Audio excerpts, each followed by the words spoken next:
Good morning. How are you guys doing? Welcome back. I'm excited. I love come to the table. I love our beach time, but I really love digging into a Bible book. And we're going to be doing Habakkuk. Here's a fun fact about Habakkuk. Just so you know, if you go to Google and you go to Google Pronounce, it will give you 2 or 3 different pronunciations of Habakkuk as well. So one says Habakkuk, one says Habakkuk, like Habakkuk. And then there's just this Jewish level of Habakkuk, that I'm like, that's just never going to work. So I'm going to call it Habakkuk just because I'm from Alabama and that works for me. And that's how we heard it. But if I got it wrong, probably, and I apologize in advance. And I want to let you know that Habakkuk is so confounding that even the commentaries are difficult. Like I said this to Nathan, and Nathan was like, "Oh my gosh, there's a whole book on Habakkuk because it's only 3 chapters long, and there's a whole book on it." And yes, there is. But I have never seen this in my life, y'all. I want y'all to look at this as I open it. This is Zondervan, the top Christian publisher out there. And I don't know if y'all noticed the taco bean salad recipes and the, what is this one? The flatbread pizza with Mediterranean. Zondervan double printed my commentary with a cookbook. There's grilled portobello flake steaks. So if Habakkuk's a little confusing in this series, and I suddenly give you a recipe for bean burger tacos, you will know why that happened. Ironically, there's rice and cabbage. It stops at page 11, so it eventually stops and it becomes a normal printout. But that's the kind of book we're getting into today, guys. I'm going to ask Michael, can you close that door in the back? Just because, don't know if you noticed, but there's a massive swimming going on. There's some Pee-wee football happening this morning. So we're just going to close that. All right. So Habakkuk, like I said, is only 3 chapters long, and we're going to be doing 3 weeks of it. And I just want us to go right in, and we're just going to read the first 11 chapters. So we're going to start now. We're going to do Habakkuk chapter 1, verses 1 through 11. The prophecy that Habakkuk the prophet received.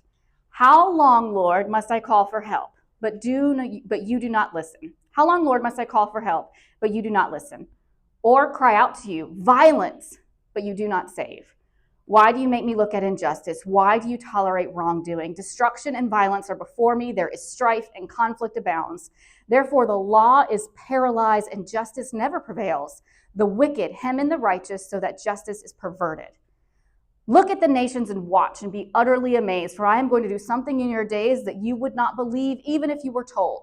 I am raising up the Babylonians, that ruthless and impetuous people who sweep across the whole earth to seize dwellings not their own. They are feared and dreaded people. They are a law unto themselves and promote their own honor. Their horses are swifter than leopards, fiercer than wolves at dusk. Their cavalry gallops headlong. Their horsemen come from afar. They fly like an eagle, swooping to devour. They all come intent on violence. Their hordes advance like a desert wind and gather prisoners like sand. They mock kings and scoff at rulers. They laugh at all the fortified cities. By building earthen camps, they capture them. Then they sweep past like the wind and go on. Guilty people whose own strength is their God. So just from a straight, clean reading, Habakkuk 1 through 11, what we just read, I want us to just pull out a couple points of just from reading that one little section what we have. So the first thing we have right off the top is Habakkuk is a prophet. Number 2, this is the prophecy he received. So that gave us right there in 1:1, the prophecy that the prophet Habakkuk received. He's praying to God. And then in that second half, it's a little confusing if you just read it clean, but that second half is God answering. So he was praying out to God in that second piece, I'm raising up the Babylonians. Habakkuk's not raising up Babylonians. That'd be a little bit difficult for him, right? That would be God talking, okay? But what else is going on? What else is this prayer about? Does God really not listen? How can a prophet tell him, you've been going so long without listening to me? Is God really going to raise up Babylonians, an evil people, this fierce fighting group that clearly has no qualms about just wiping people out? And here I feel like this is one of those moments where if we take the Bible, as we say, literally, if we read it just directly, we can get a lot of misinformation from this piece. We can get a little bit confused about who God is and what he is doing here, because we are literally listening in on a prayer that a prophet spoke, saw, experienced. We are listening in on it. And here's another fun fact about when we read these type of things. These prayers could have been weeks long. He could have prayed it in sections and then condensed it down when he wrote it. So it's not like he just prayed and God answered and this is whole one big long episode we're seeing in one spot. It could have had high amounts of time in between what was happening here. And then when the story itself was finally written down, it gets condensed. So if we're not careful, when we read prayers like this, we will then take our experiences, our beliefs, our practices, and our cultures, and we put them right into the text. And suddenly the violence that Habakkuk is talking about is the violence that we're seeing in front of us today, no matter what that is, right? The injustice happening is the injustice that we're seeing today. So this is not talking about our world. It's a reflection of their world thousands of years ago. So here's an quick Old Testament review for us about what type of book we're reading, because this is hugely important when we're in this part of the Old Testament. If y'all remember, Genesis through Deuteronomy is called the Torah, or the law, right? These are the scriptures that set up the nation of Israel. It's the relationship with God. And then what you have to do as a follower of God in the nation of Israel. It's the setup of how you treat God and how you treat each other. Then Joshua through 2nd Chronicles are known as the historical books. This is the history of the nation of Israel. So Joshua, Judges, Ruth, 1st and 2nd Samuel, 1st and 2nd Kings, 1st and 2nd Chronicles. This is laying out the story of what happened in the nation of Israel. Okay? This is the books that give the history of becoming a nation in the promised land all the way to the last king of Judah before they were overtaken. Then we go from Ezra to Song of Psalms. This is what you got: your Psalms, your Proverbs. These are known as poetry or wisdom books, depending on which classification they want to fall in, but these are books about being wise. So these are like, they're poetry. They're not narrative. It's very much. Ezra and Nehemiah kind of falls weirdly in that spot. But if you think about the Proverbs, right? Proverbs on a promise. It's just the best way to have best practices, wise behavior, called wisdom books. Then Isaiah through Malachi, Isaiah, Jeremiah, your Zephaniah, your Haggai's, all those guys are what are known as the prophetic books. Okay? Hear me here. Prophetic books does not mean we are fortune telling the future. Prophesying does not mean someone is telling you something that's happening in the future. Prophesying in the biblical sense literally means I'm hearing a word from God and I'm giving it to the people. More often than not, prophesying was talking about the here and now, right now, in this time and place, how God was speaking. It was not speaking necessarily in the future. Is there beautiful symbolism and is there things that can tie? Yes, of course. But the majority of paying attention to what the prophets are saying, we want to see they're talking about their time, their place, right here and now. That makes sense? So all of these prophet books, Jeremiah, Isaiah, Zephaniah, all of them, Habakkuk, they're talking about, most often, what is happening in those historical books. So our historical books, Joshua, Judges, Ruth, 1st, 2nd Samuel, 1st, 2nd Chronicles, all those. So all of these prophetic books, all those prophecies, they're speaking in real time of this history. They all tie back to that history. It almost would be easier if we put the prophetic books in between those stories. Instead of doing all of 1st and 2nd Samuel and all of 1st and 2nd Chronicles, if we actually place Zephaniah here and Jeremiah right there, but we have them booked together so we understand the type of literature that they are. Y'all tracking? Okay. All right, so how do we know which book is referencing what story? Because they don't always tell you. I don't know how they figure that out. Scholars do it. A commentary helps, and so does your study Bible, okay? Sometimes they will tell you. Sometimes they will have specific names, and sometimes it's piecing together the dates of what has happening, right? So what key historical figure did we hear about in the first 11 chapters of Habakkuk? Babylonians. So those are real-time people. We have scientific evidence of when they were here, right? We have all the stuff. We know when Babylon was here. So we know it's not way before Babylon was in existence, and it's not going to be way after they were in existence. So it's going to be in a time frame where Babylon is getting strong, where Babylon is starting to rise up. So scholars genuinely believe Habakkuk was written during the reign of King Jehoiakim. Okay? So it's pre-Babylon taking over Judah. If you don't remember, Babylon eventually wipes out Jerusalem and all of Judah, and that was the end of them being an independent kingdom. This is before that, but not too much before. Okay? Quick backstory. Here we go in our historical books. You got Saul, you got David, you got Solomon. popular kings. We all know those stories, right? After King Solomon, the kingdom splits. Kingdom of Israel splits in two. The 10 northern kingdoms, the 10 northern tribes become what's called Israel. So in all the prophetic books, when you hear them calling out to Israel and saying, oh, woe to Israel, you suck, that is the 10 northern tribes. That's Israel. The 2 southern tribes that included the city of Jerusalem was called Judah. Okay, so Israel, Judah.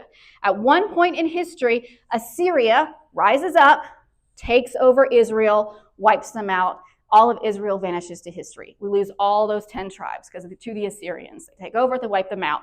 Okay, that has happened. And the time frame we're in, we're sitting now in Judah.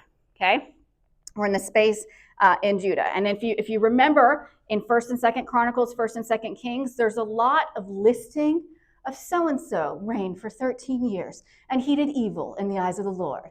And so-and-so reigned for 10 months, and he did evil in the eyes of the Lord, just as his forefathers had done. Okay, so there's all those lines of history, okay? So all those Israel guys, they did really, really bad. They wiped away. They no longer exist. We're in Judah, okay?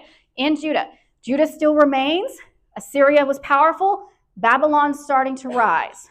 There's also Egypt. Don't forget Egypt. Egypt is also powerful in the south. So Babylon, I believe, is coming from the east. Egypt is in the south. Egypt, so far in this historical time, has been holding Babylon back. Okay, Assyria's kind of fallen down. They're no longer top of the food chain anymore. Egypt's coming up. In Judah, a good king will reign for 31 years. Anybody remember who that really good king was towards the end? Josiah. So King Josiah was really popular. He's going to reign for 31 years. He does good in the eyes of the Lord. He kind of keeps Judah doing well. Things are doing well under Josiah. Well, problem was he dies in battle. Josiah is killed by the Pharaoh from Egypt, Pharaoh Necho. Josiah's son, Jehoahaz, is going to take over, and this is where we're going to pick up our story.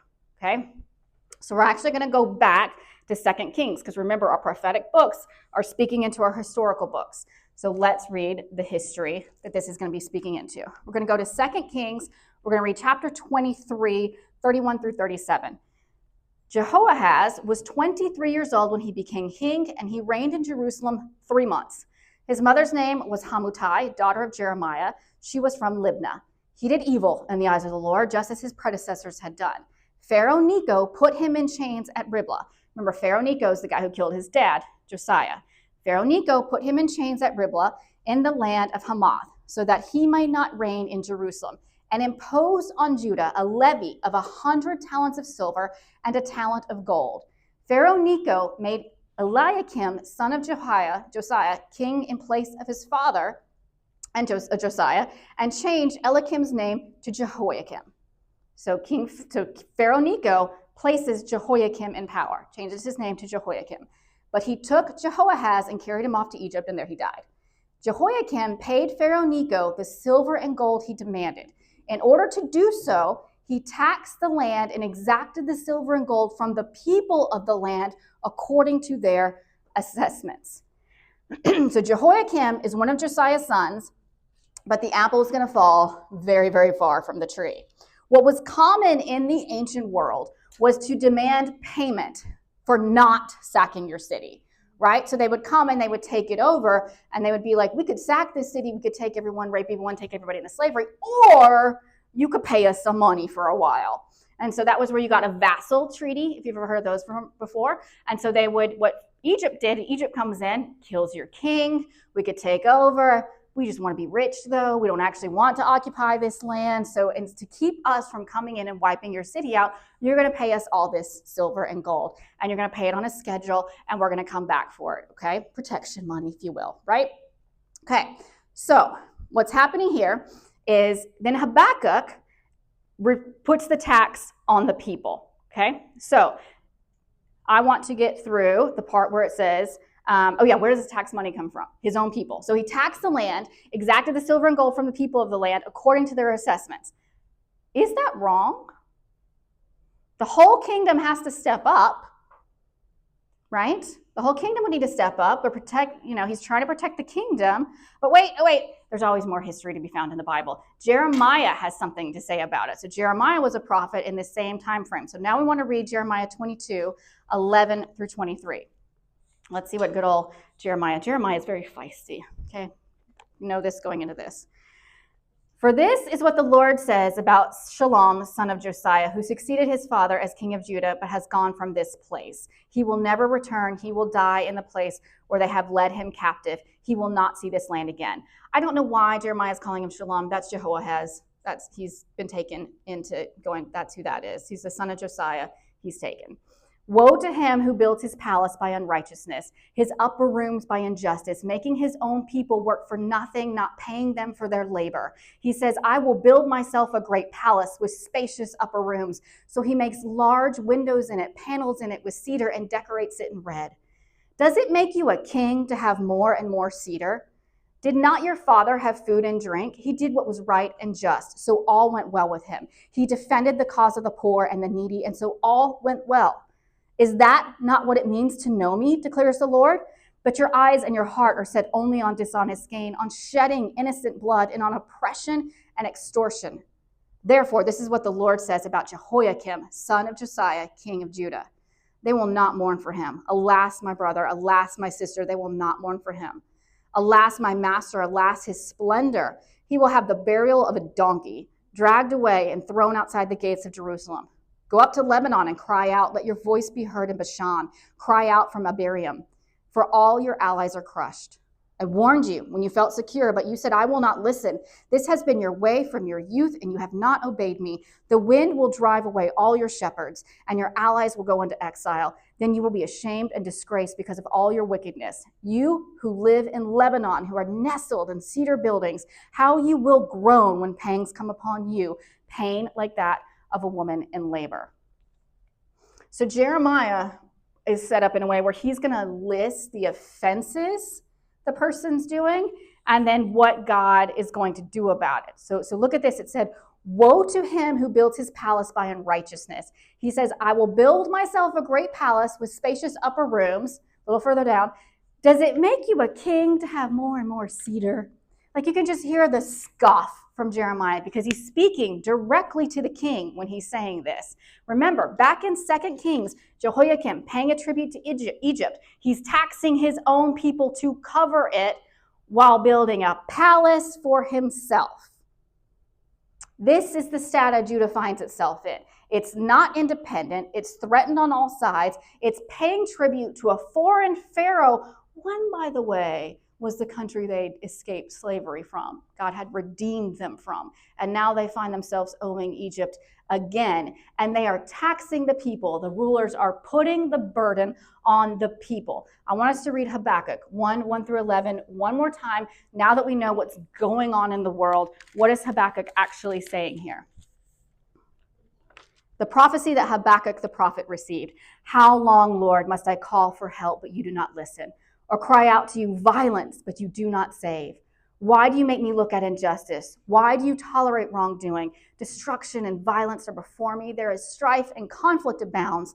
Therefore the law is paralyzed and justice never prevails.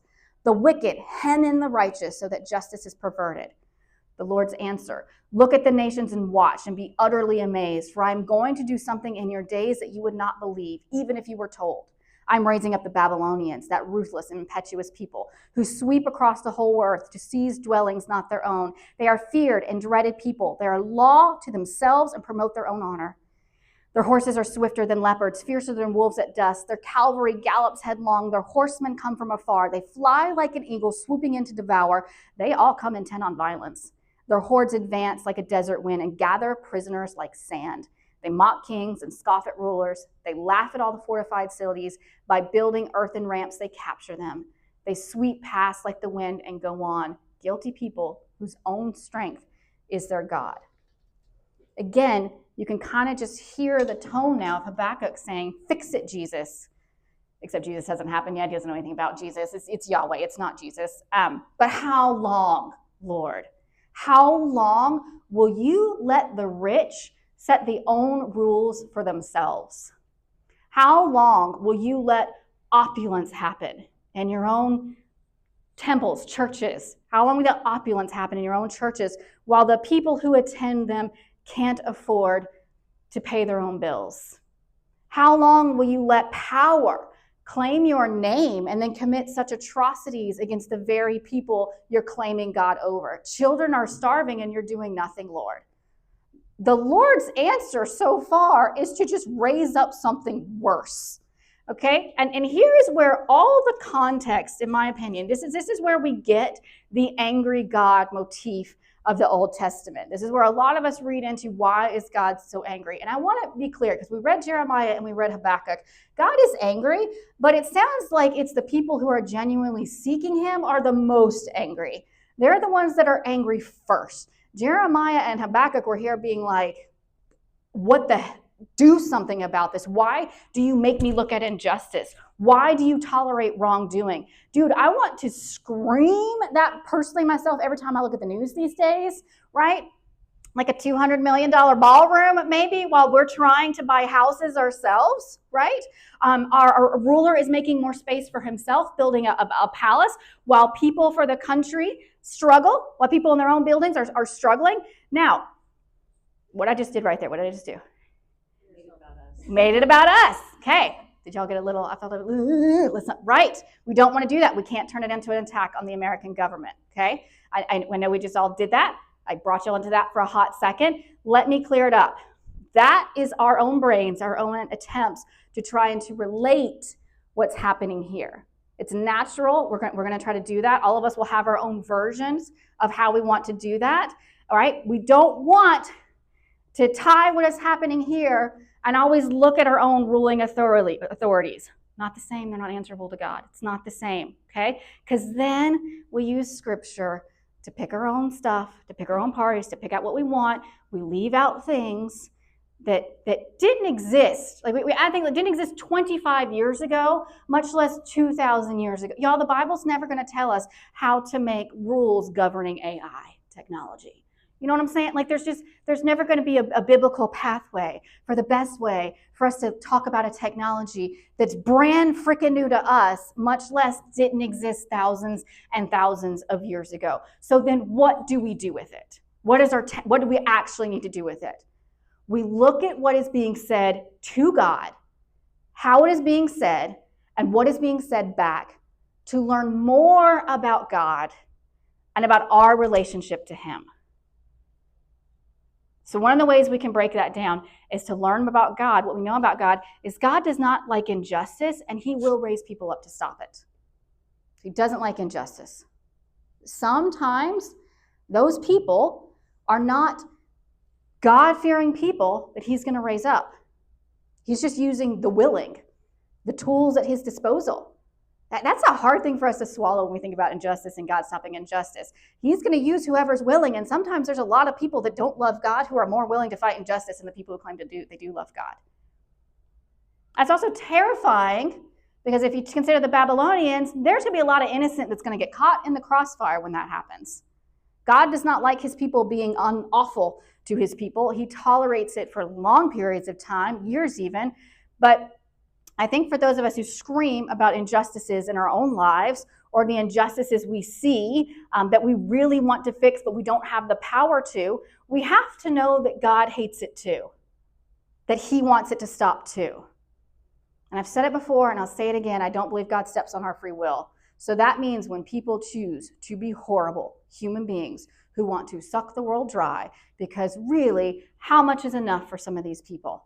How much is enough cedar for a palace while you are taxing your own people to the brink? And then it sounds like, according to Jeremiah, not even paying your own people to build your palace, right?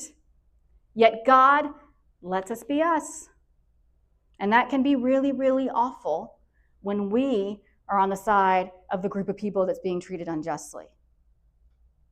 So I think when we see it, when we hear it, the next thing we learn from Habakkuk is we are supposed to be as real, as angry, as depressed, as downtrodden as you want to be when you cry out to God about all the atrocities happening in the world. Be as real, as angry, as gross as you want to be when you're crying out to God. Just make sure you're crying out.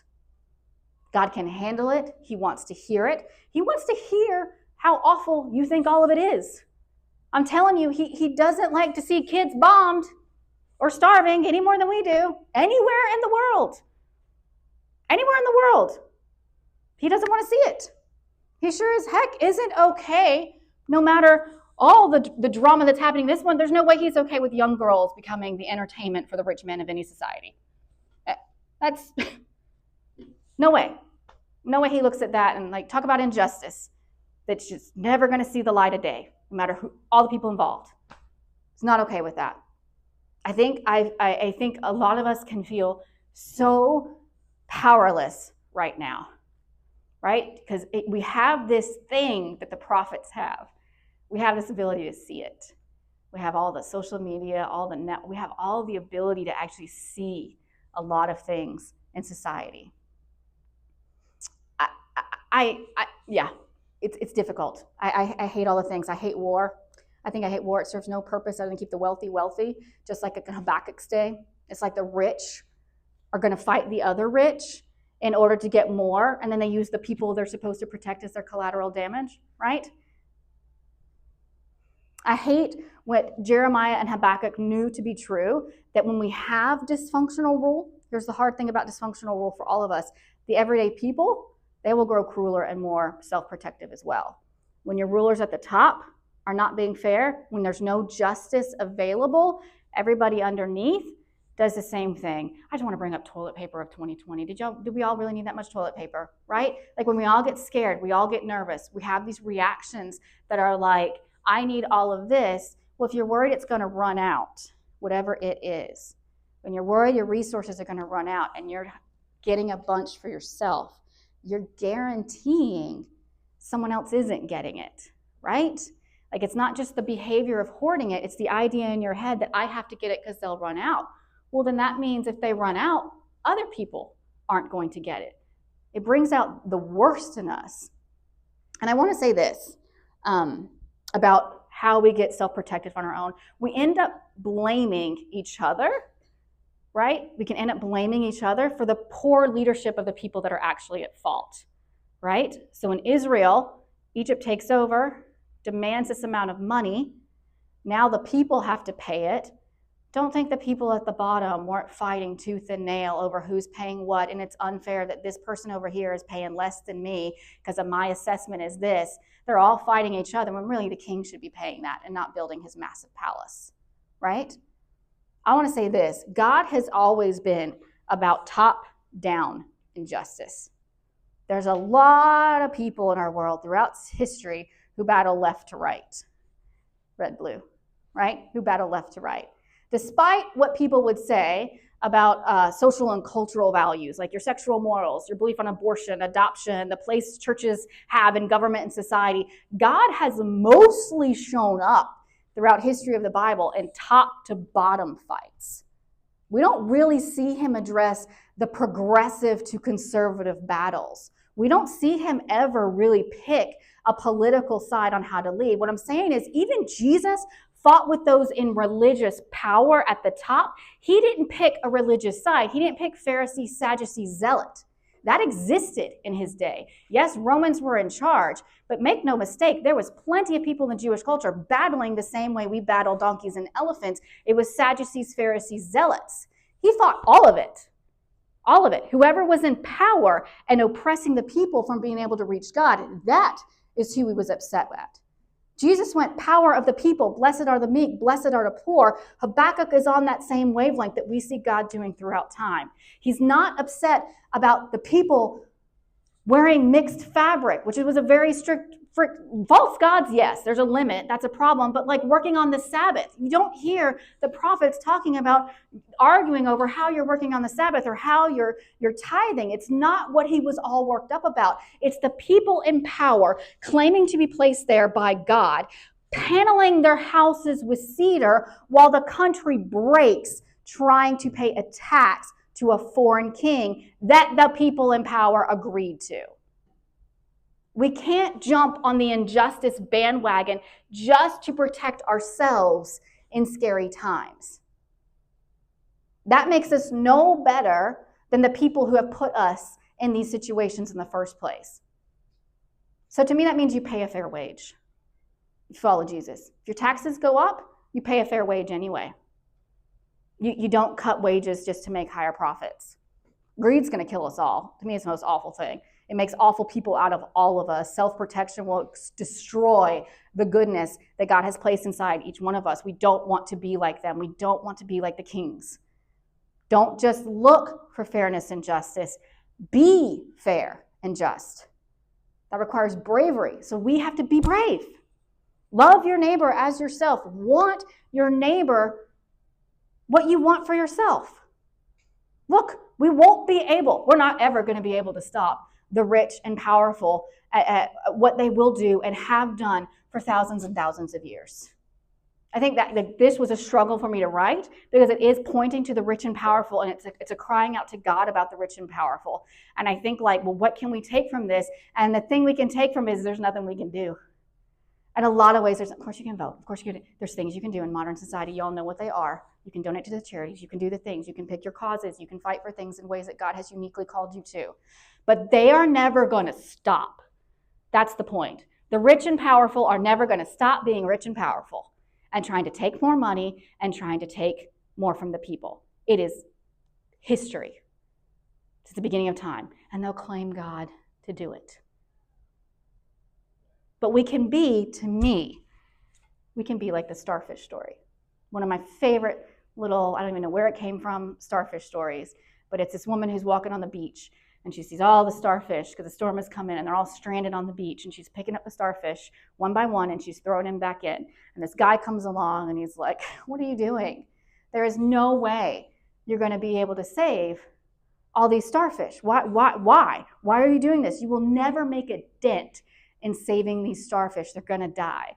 And she picks up a starfish. And she holds it in her hands and says, maybe not this one. She chucks it back in the water. Right? The guy, not quite convinced, says, really, what does saving one or two even matter? What does it matter? And she picks up another one and says, it matters to this one. We as a people of faith have to think like that. We can't get overwhelmed by the global that we can't fix. We can pick one starfish off the ground. It can matter to this one. It can matter to this one. And when you're looking at the sea of starfish and you don't know where to start, that's where your relationship with God, which starfish would you have me pick up? Which place would you have me go? What part of the beach would you have me work on? If we help one neighbor, what we do matters to that one. And sometimes that's all we can do, and that's enough. Would you guys pray with me?